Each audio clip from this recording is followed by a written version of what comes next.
Sebuah kisah mahakarya terbaik dari Esa Mintarja yang sangat populer di masanya, berlatar belakang kerajaan Singasari.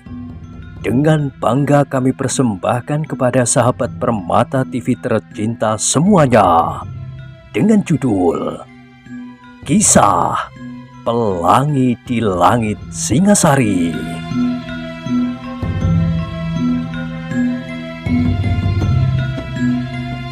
Pada kesempatan yang sangat baik ini, kita masuk pada episode yang ke-270.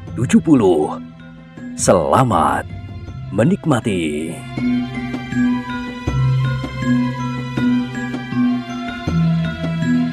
Pada episode sebelumnya telah diceritakan, kehadiran gadis kecil di rumah Bangu Samparan itulah yang menahan istri tuanya tidak membunuh dirinya.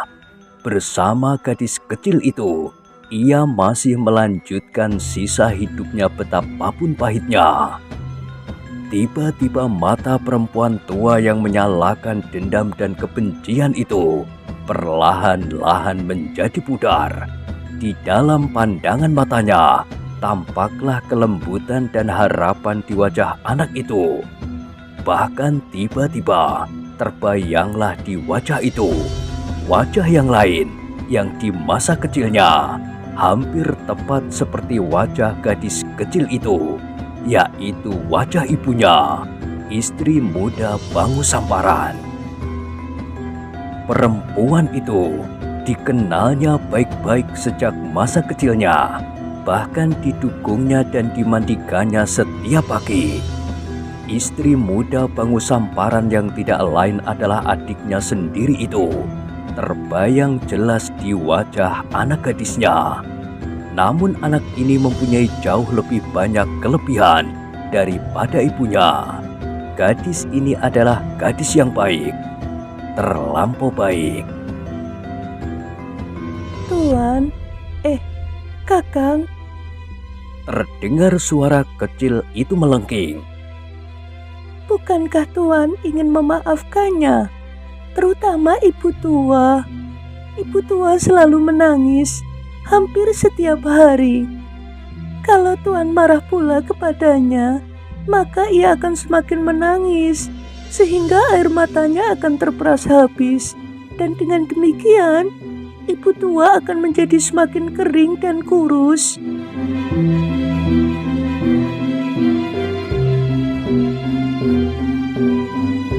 Anak itu tidak dapat menyelesaikan katanya. Tiba-tiba ia terkejut karena tiba-tiba perempuan tua itu berjongkok memeluknya sambil berkata, Iya Puranti, Ken Arok akan memaafkan aku. Ken Arok tidak akan menghukum aku dan tidak akan menghukum kau. Gadis itu memandang wajah perempuan tua itu dengan mata yang bertanya-tanya. Sejenak kemudian ia berpaling kepada Ken Arok dan bertanya pula, Benarkah begitu, Kakang? Kakang tidak akan menghukum ibu tua dan aku. Ken Arok telah terpukau oleh suatu pesona yang tidak dimengertinya sendiri. Perlahan-lahan ia menggelengkan kepalanya sambil berkata, Tentu Puranti, aku tidak akan menghukum ibu tua dan kau. Lalu, bagaimana dengan kakak-kakak yang lain? Ibu muda dan ayah? Bertanya gadis itu pula. Sekali lagi halaman rumah Bangu Samparan itu dicekam oleh kediaman. Tetapi getar yang tersirat di setiap hati kini bernada jauh berbeda dengan ketegangan yang sudah terjadi. Ujung pedang Ken Arok kini telah terkulai hampir menyentuh tanah, sedang telapak kakinya pun telah kehilangan daya tekanannya. Bahkan kemudian kaki itu perlahan-lahan ditariknya dan diletakkannya di atas tanah. Kini seluruh perhatian terpancang kepada gadis kecil dan perempuan tua itu. Hampir setiap mata tidak berkedip memandang mereka dengan penuh kecemasan dan teka-teki di dalam diri masing-masing. Jantung mereka serasa berhenti bergetar ketika mereka mendengar gadis kecil itu tiba-tiba bertanya, "Ibu, kenapa ibu menangis?" Istri tua Bangu Samparan mengusap matanya. Mata itu kini sama sekali telah pudar. Dendam yang memancar daripadanya telah padam seperti api yang tersiram air. "Kenapa?" Desak gadis kecil itu. Perempuan tua itu tidak menjawab.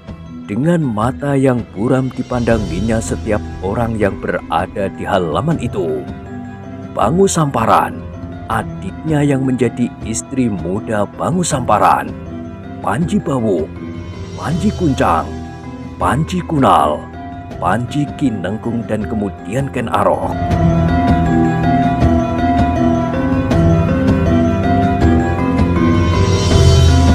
Tiba-tiba perempuan tua itu berdiri.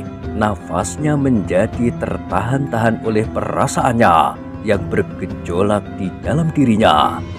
Dibimbingnya gadis kecil itu melangkah meninggalkan mereka yang masih membeku di tempatnya. "Kemana kita, Ibu?" Bertanya gadis kecil itu. "Marilah kita masuk, Puranti. Aku mempunyai beberapa buah sawo kecik untukmu." "Dari mana ibu dapatkan?" "Aku dapatkan pagi-pagi tadi, anakku, di bawah pohonnya." Puranti tersenyum, tetapi tiba-tiba langkahnya tertegun. Katanya, "Lalu, bagaimana dengan ibu muda, ayah dan kakak-kakak itu, Ibu?" Istri tua Bangu Samparan itu pun terhenti pula. Dipalingkannya wajahnya. Dipandanginya Ken Arok dengan wajah yang sayu. Dan tiba-tiba saja ia berkata dalam nada yang datar, "Tidak ada yang harus kau lakukan, Ken Arok. Sebaiknya kita tidak membiarkan dendam membakar hati kita. Anak ini telah mengajari aku, dan syukurlah bahwa aku belum menjadi hangus dijilat oleh api kebencian dan dendam yang selama ini tersimpan di dalam dada." Perempuan tua itu berhenti sejenak. Sekali lagi dipandanginya adiknya yang menjadi istri muda Bangu Samparan itu. Lalu katanya, "Bukan kewajiban kita untuk menentukan jalan hidup seseorang. Kita memang harus berusaha, tetapi yang terakhir adalah Yang Maha Agung. Mudah-mudahan Yang Maha Agung berkenan merubah segala macam sifat yang ada pada diri adikku dan anak-anaknya. Semoga, tetapi sudah tentu bukan jalan yang paling parah. Kematian. Tidak. Aku masih ingin melihat kesempatan bagi mereka untuk menyesali segala kekeliruan yang telah mereka perbuat."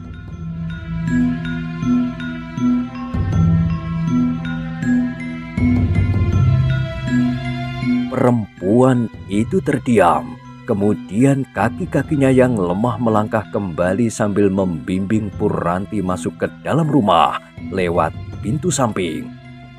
Mereka yang ditinggalkan di halaman itu masih juga membeku di tempat masing-masing.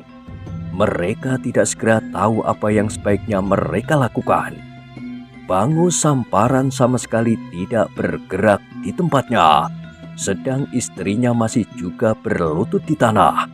Panji Bawuk masih terbaring diam, sedang Ken Arok kini berdiri di sisinya dengan penuh kebimbangan. Angin yang silir telah mengusap wajah Ken Arok yang dengan bintik-bintik keringat dinginnya. Bahkan seluruh tubuhnya seolah-olah telah tersiram dengan air hujan, basah oleh keringat. Sejuknya angin yang berhembus lambat agaknya telah menyegarkan ingatan Ken Arok. segera ia menyadari bahwa ia harus mengambil keputusan. Karena itu, maka dicobanya untuk menenangkan hatinya sambil menarik nafas dalam-dalam. Sikap Puranti benar-benar berkesan di hatinya. Gadis kecil itu benar-benar berhati bersih, meskipun ia hidup di antara serigala-serigala liar yang amat buas. Masih juga dapat diketemukan sebutir mutiara di dalam lumpur yang paling kotor, berkata Ken Arok di dalam hatinya. Sikap Biung Bangu Samparan terhadap anak itu pasti bukan tanpa sebab. Agaknya anak itu adalah satu-satunya manusia yang masih memperhatikannya.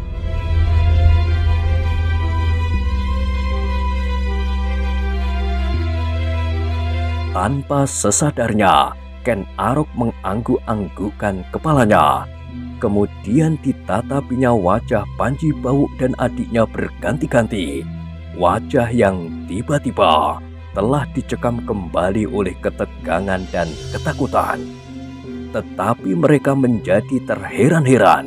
Ken Arok tiba-tiba saja menyarungkan pedangnya sambil berkata, "Ibu tua sudah menentukan keputusannya. Itu adalah ucapan hati seorang yang berbudi. Kalian telah mendengar apa yang dikatakannya.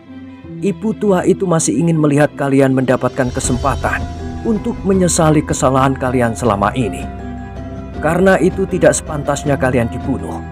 Kalian harus dimaafkan dan diberi kesempatan untuk menentukan sikap dan memaksa diri sendiri untuk meneliti manakah yang benar dan manakah yang salah menurut penilaian yang wajar, bukan menurut penilaian demi kepentingan kalian sendiri." Istri muda Bangu Samparan menundukkan kepalanya. Sama sekali tidak diduganya bahwa suatu ketika ia akan terbentur pada keadaan yang aneh baginya, tetapi serasa mengorek sampai ke pusat jantungnya.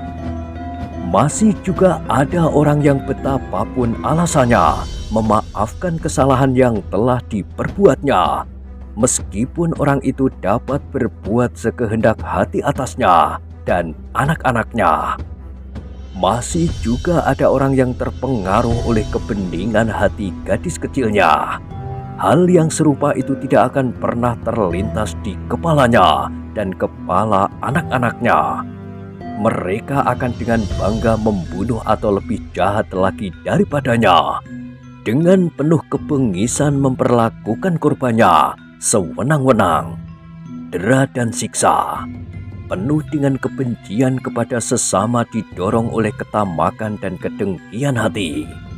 Dan kini tiba-tiba istri muda Bangu Samparan itu mendapat perlakuan yang berlawanan dari seseorang yang hampir saja menjadi korban kebenciannya.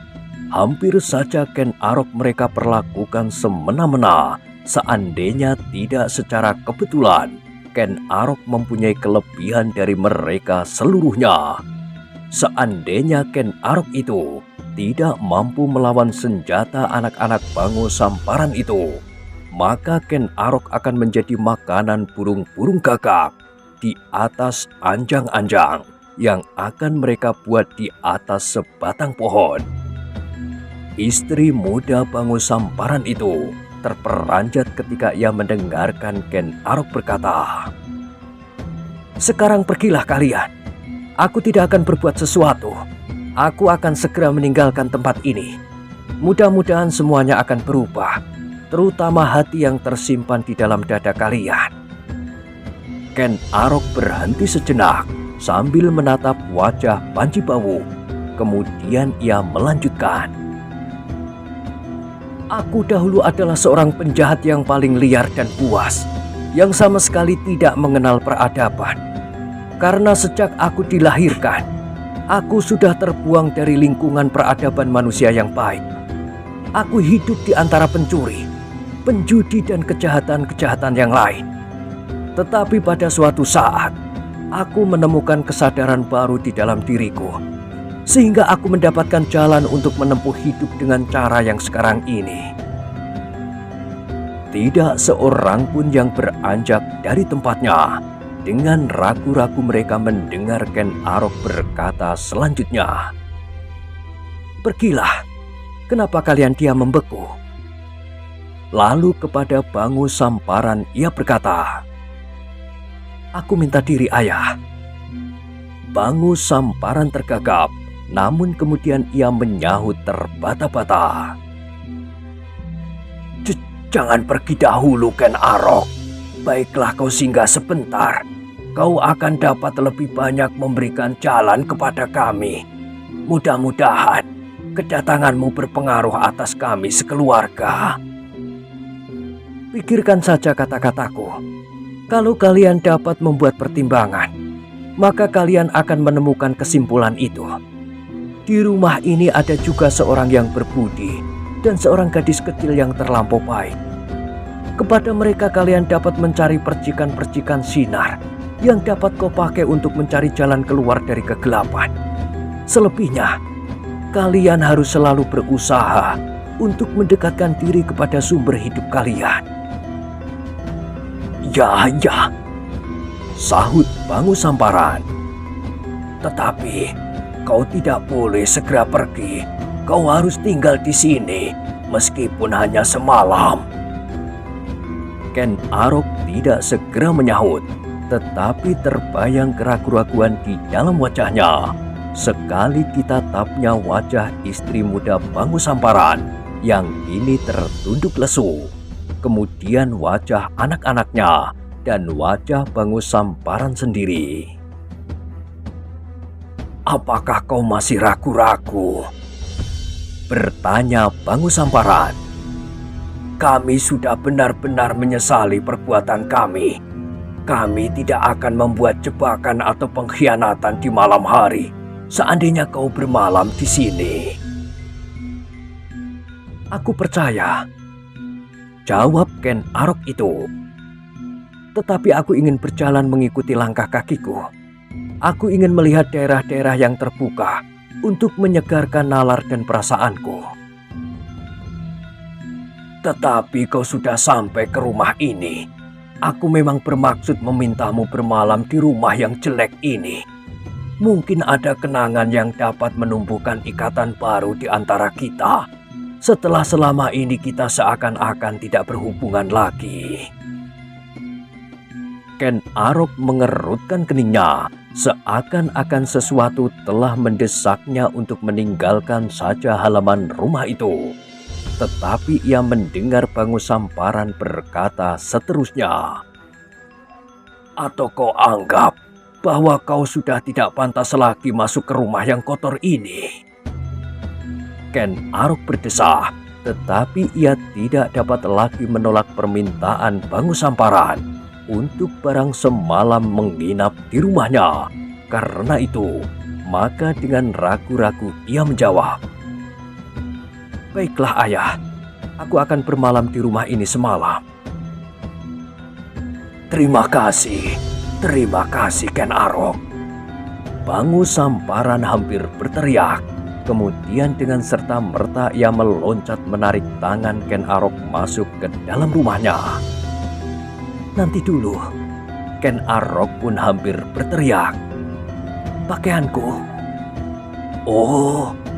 Lalu Bangu Samparan berteriak, "Kunal, bawalah bungkusan itu masuk." "Biarlah aku sendiri yang membawanya," sahut Ken Arok. Tampak wajah Bangu Samparan berkerut sesaat, namun kemudian ia berkata, "Baiklah Ken Arok, memang sudah tidak ada seorang pun di antara kami yang dapat kau percaya." "Bukan itu maksudku," berkata Ken Arok. "Aku hanya ingin tidak membuatnya repot." Tetapi Bangu Samparan tersenyum. Katanya, "Baiklah, apapun alasanmu, namun aku dapat meraba perasaanmu. Tetapi ini sama sekali bukan salahmu atau bahwa kau terlampau berprasangka atas kami. Memang salah kami sendirilah bahwa kami telah membuat orang lain kehilangan kepercayaan kepada kami." kau menangkap sikapku terlampau jauh?" Bangu Samparan tidak menjawab lagi. Dibiarkannya Ken Arok melangkah mengambil sebuah bungkusan pakaian yang dibawanya.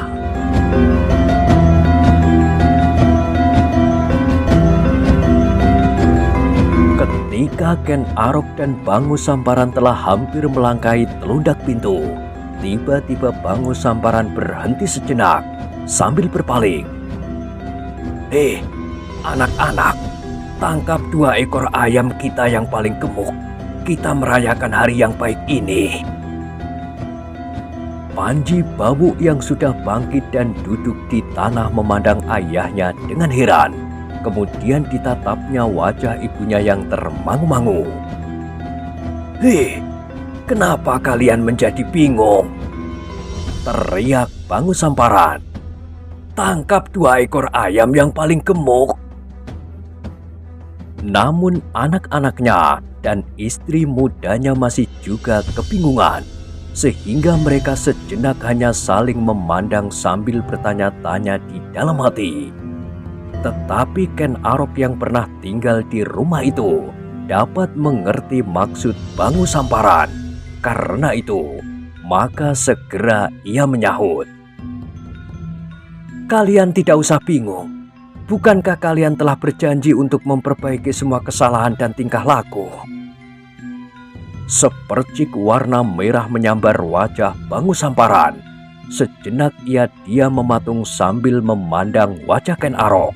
Sedang anak-anaknya dan istri mudanya masih saja tidak beranjak dari tempatnya.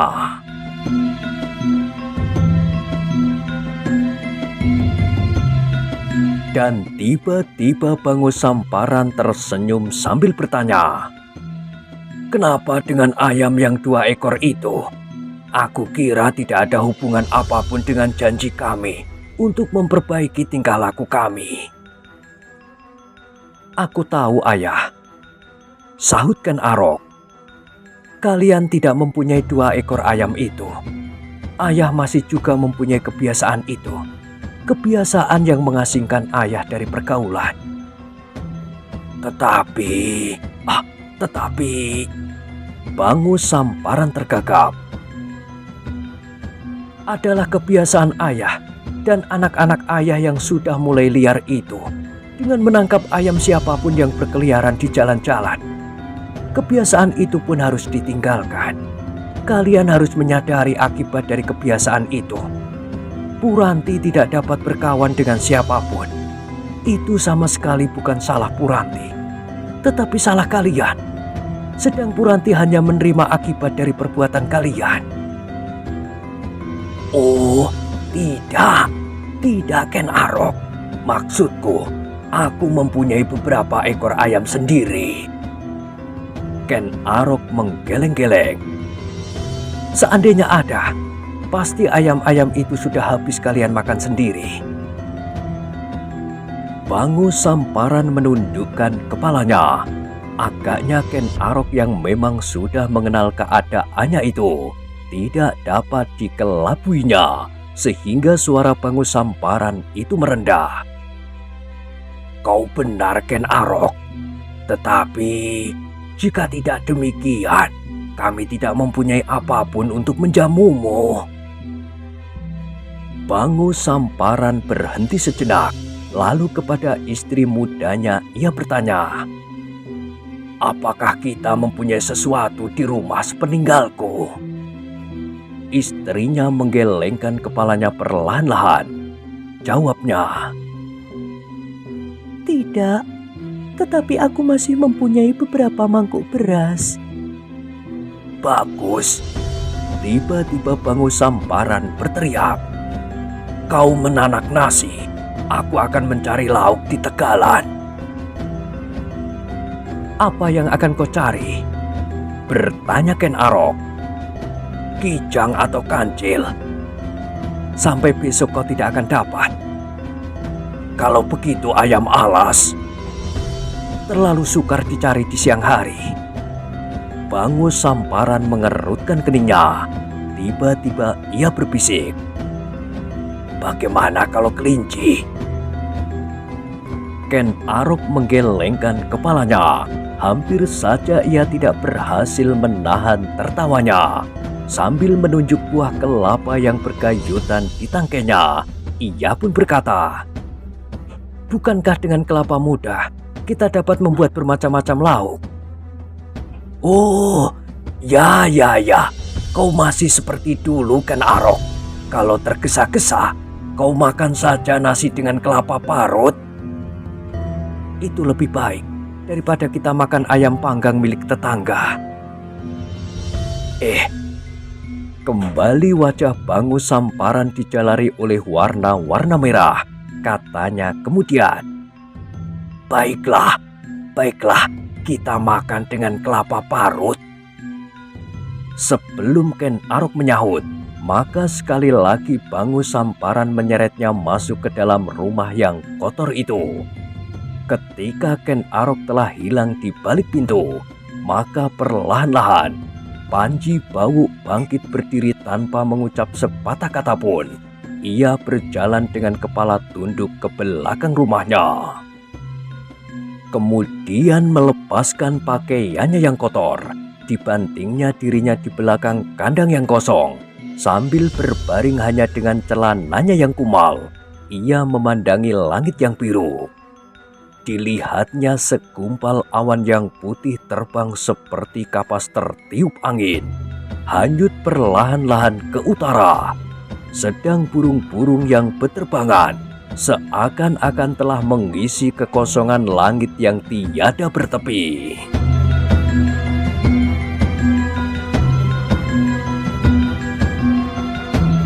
Alangkah luasnya.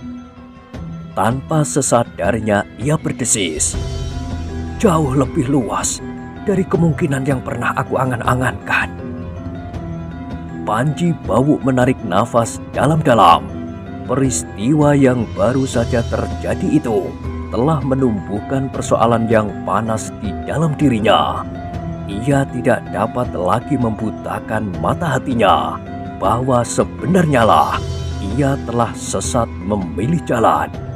Lingkungannya dan tuntunan yang diterimanya sejak kanak-kanak, pertengkaran dan perselisihan, kegelapan dan ketiadaan jalan yang lain, kini tiba-tiba seperti terbangun dari mimpinya yang dahsyat. Ia melihat bentangan langit yang biru bersih. Di bawah langit ini ada berjuta-juta macam persoalan peristiwa dan berjuta-juta cara penyelesaiannya.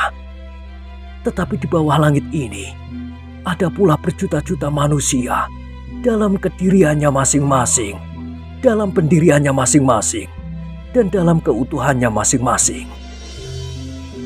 Panji Bawu mengerutkan keningnya, kemudian ia berdesah pula. "Sebenarnya lah," kata Ken Arok, "kalau semua pihak berbuat menurut kehendak dan kesenangan sendiri, maka alangkah ngerinya hidup di dalam dunia ini. Sebenarnya lah," kata Ken Arok, "bahwa kita masing-masing harus berusaha mendekatkan diri kepada sumber hidup ini. Apabila setiap orang berusaha demikian, maka dunia akan menjadi sebuah taman raksasa yang paling indah." Sekali lagi Panji Bawu menarik nafas dalam-dalam. Angin yang lembut mengusap tubuhnya yang kotor dan berkeringat. Meskipun masih juga terjadi benturan-benturan yang tegang di dalam dirinya, tetapi ia berusaha untuk mengerti apa yang baru saja didengarnya dari Ken Arok. Dalam pada itu, istri muda Bangu Samparan sibuk mengumpulkan kayu, guncang dengan penuh pertanyaan di dalam dirinya tentang peristiwa yang baru saja dialami. Duduk terpekur di sudut rumahnya, sedang Panji Kunal dengan tangkasnya memanjat sebatang pohon kelapa. Seperti Kinengkung, ia tidak mempunyai perasaan apapun selain kegembiraan yang meluap. Ia merasa beruntung bahwa Ken Arok tidak menghukumnya. Itu saja. Sambil menunggu jamuannya, Ken Arok berbicara tentang berbagai persoalan dengan Bangu Samparan yang berbicara seperti grojogan. tanpa henti-hentinya dari satu soal ke soal yang lain tentang kedua istrinya dan tentang anak-anaknya. Sementara itu nasi pun menjadi masak dan dengan kelapa parut dihidangkan untuk menjamu Ken Arok yang menanggapinya dengan baik, seperti pada masa-masa ia berada di rumah itu. Makan dengan kelapa parut dan garam. Terlebih enak lagi adalah keraknya yang tidak terlampau keras. Pada malam harinya Ken Arok benar-benar bermalam di rumah itu. Namun sampai jauh malam, ia tidak sempat beristirahat. Di seputar lampu minyak itu, ia duduk bersama-sama dengan Bangu Samparan, kedua istrinya, dan anak perempuannya itu, Puranti. Menilik percakapan itu, maka Ken Arok mempunyai harapan yang amat baik bahwa keluarga Bangu Samparan itu akan dapat mengubah cara hidupnya. Istri mudanya telah banyak merasa bersalah, demikian pula Bangu Samparan sendiri. Sedang keempat anak laki-lakinya agaknya masih belum merasa bebas untuk duduk bersamanya.